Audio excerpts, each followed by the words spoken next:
Paling sibuk pi race. Race apa? ESR buat competition race dekat Songkla. Hak kita ni tak pi pun. Bukan pasal apa. Pasal kita tak ada FL5.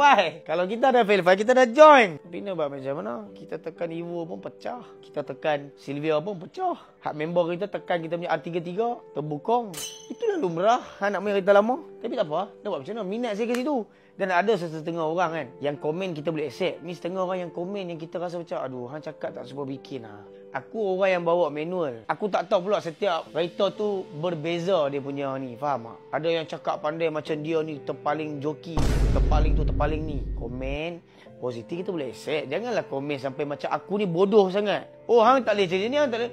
Macam aku ni bodoh sangat. Faham tak? Kita bukan tak tahu bawa manual. Kita tahu bawa manual. Kita tahu macam mana nak main kereta. Kita tahu. Tapi tak payah condemn macam hang tu pro.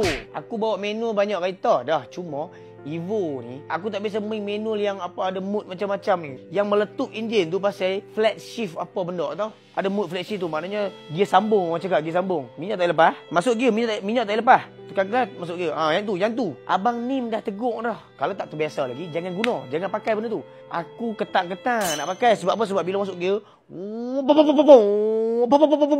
mau yang tu. Tiba-tiba, meletup enjin. Malu tau. Kalau tanya malu tak malu, aku malu tau kat Sigit tu. Tahu pasal apa malu? Pasal aku main daripada sana, dah handsome dah. Pom. U-turn balik, tarik.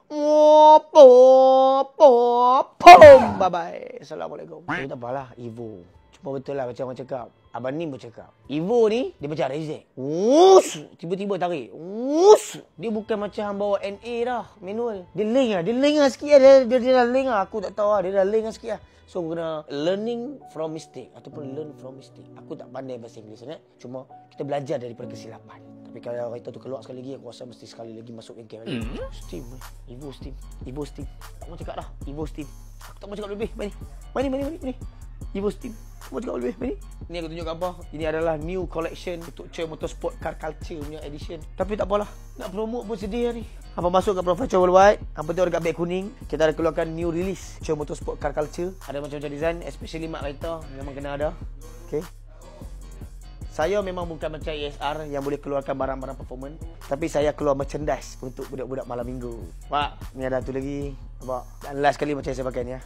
Ni sama. So terima kasih yang mana support dalam si motorsport tu. Terima kasih banyak. Thank you so much. Masuk Buffet Choi, tengok Big Orange, buat pembelian dekat situ. Sementara stok masih ada. Assalamualaikum.